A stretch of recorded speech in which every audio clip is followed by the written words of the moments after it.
Chapter 1. 2 years later. It was snowing. Of course, it was December in Washington, D.C., and it was bound to snow eventually. The fat, fluffy flakes drifted like a wintry cape from the dark, cloud-laden sky. There was little wind, so it fell and piled, and in the time it took Kia Rutherford to escape from the hotel and the very boring party she had attended, and to go to the little corner bar, it had covered the sidewalks. The salt trucks were already running, their plows lifted for now. The heavily traveled streets of Alexandria would stay clear for a while yet. The sidewalks were another matter.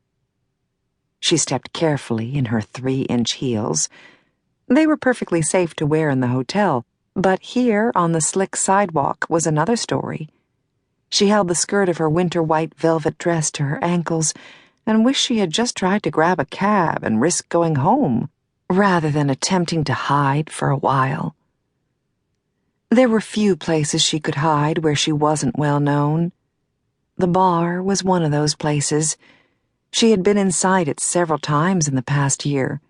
It was close to the hotel she was forced to attend events in, and those events invariably included her ex-husband, Drew.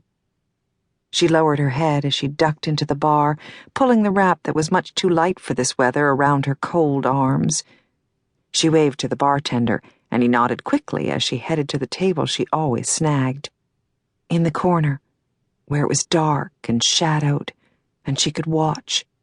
Just watch the patrons as they chatted, laughed, joked. Friends came in with friends or business associates. They could get a little loud, but they laughed and slapped each other on the back and had fun. "It's a little cold out there tonight, honey." The barmaid, a young woman named Andrea, sat a chilled bottle of beer in front of Kia and smiled back at her in concern as she let her eyes rove over her evening gown. Andrea was quiet, a dark brunette with laughing gray eyes and a smile for everyone. Her sweater and jeans attested to the fact that the chill in the air outside often seeped inside here as well. "Yes, it is," Kia agreed as she accepted the beer. "They're saying several inches of snow tonight, and much more in the morning." 10 inches last I heard," Andrea agreed. "We should all just hunker down with a hot man and a hotter fire." Kia smiled as Andrea turned away. The pub wasn't very full tonight.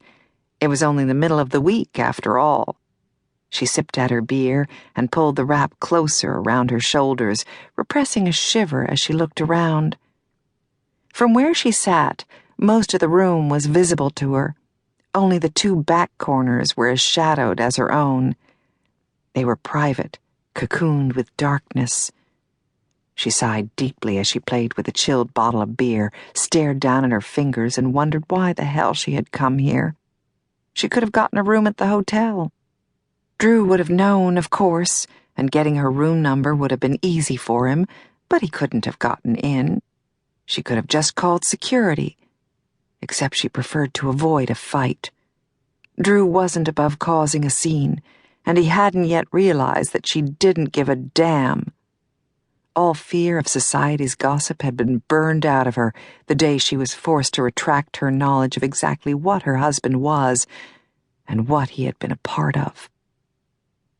In 2 years, she hadn't forgotten that moment for even a single day or night. Some nights she dreamed of it, and the dreams were much different than what had happened in reality. She smiled at the thought. How brave she was in her dreams. And in those dreams, Chase Falladay had tempted her to acts that her ex-husband could never have persuaded her to become a part of. She picked at the paper label on the beer bottle and tried to tell herself that it was only the loneliness brewing inside her that made those dreams seem so very intriguing. 2 years. She had divorced, and now she had no friends. She had learned that lesson quickly.